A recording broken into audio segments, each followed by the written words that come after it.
पौराणिक मान्यताओं में कहा जाता है कि भगवान श्री कृष्ण से मिले श्राप की वजह से द्रोणाचार्य के पुत्र अश्वत्थामा आज भी जीवित है।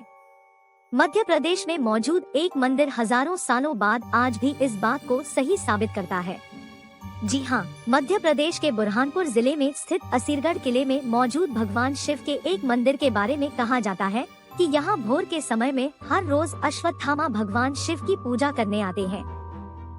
सो hello guys, welcome to new video.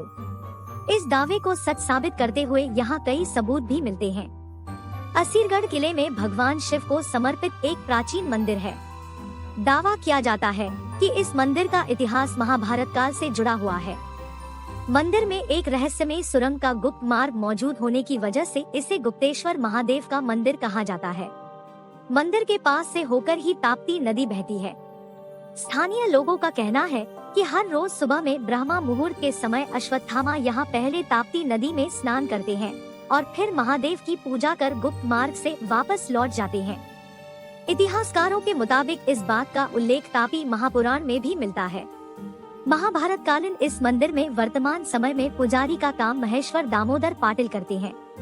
उनका दावा है कि उनके पिता दामोदर जयराम पाटिल को अश्वत्थामा ने एक बीमार व्यक्ति के रूप में दर्शन दिया था। रात को उनके पिता द्वारा पकाया हुआ भोजन ग्रहण करने के बाद अचानक वह गायब भी हो गए थे।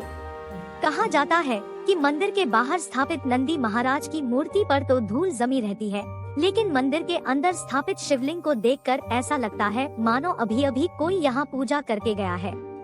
सुबह के समय जब मंदिर का द्वार खोला जाता है तो शिवलिंग पर ताजे फूल और गुलाल चढ़ाए हुए मिलते हैं।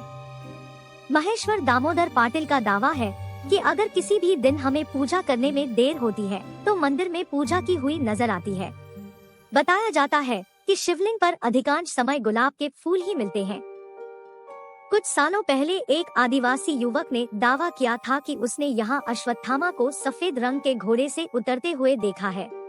उस व्यक्ति की कदकाठी करीब 7.5 फीट लंबी और सिर के बाल सफेद थे।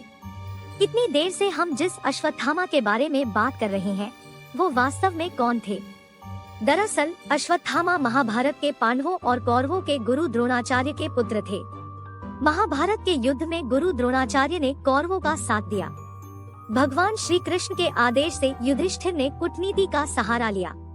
वह गुरु द्रोणाचार्य के पास गए और कहा कि अश्वत्थामा मारा गया। हालांकि उन्होंने धीरे से यह भी कहा, नरो व कुंजरो आह ना जानामि, यानी वह मनुष्य था या हाथी था यह मुझे नहीं पता।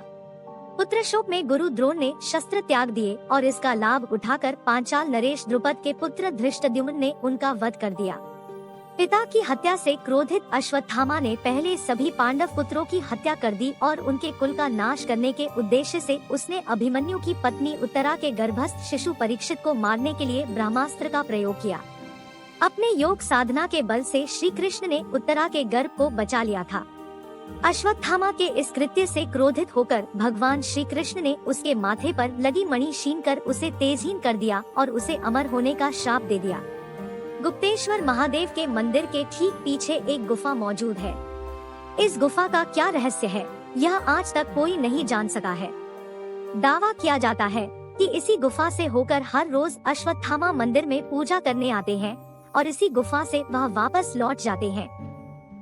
स्थानीय कुछ लोगों का दावा है कि यह गुफा मकड़ाई रियासत, कुछ सांगवा किले तक और कुछ चारुवा की गढ़ी तक जाने का रास्ता होने का दावा करते हैं। लेकिन गुफा असली में कहाँ खुलती है इस बात का पता किसी को नहीं चल पाता है। कोई व्यक्ति गुफा में गुम ना हो जाए इस वजह गुफा के दरवाजे को बंद ही रखा जाता है। मूल रूप से इसी रहस्यमय गुफा के कारण मंदिर को इस गुप्तेश्वर महादेव का मंदिर कहा जाता है। कई स्थानीय लोगों का कहना है कि उन्होंने अपने बुजुर्गों से ऐसी घटनाएं सुनी है कि अश्वत्थामा ने उनसे अपने घाव पर लगाने के लिए हल्दी और तेल की मांग की। कई लोगों का कहना है कि नदी में मछली पकड़ने के दौरान उन्हें किसी न धक्का दिया जबकि कोई दिख नहीं रहा था। बुजुर्गों की माने तो जो भी अश्वत्थामा को देख लेता है उसका मानसिक संतुलन बिगड़ जाता है। आपको इस मंदिर के बारे में जानकर कैसा लगा? Thanks for watching. If you like this video then do like, share and subscribe my YouTube channel for more videos.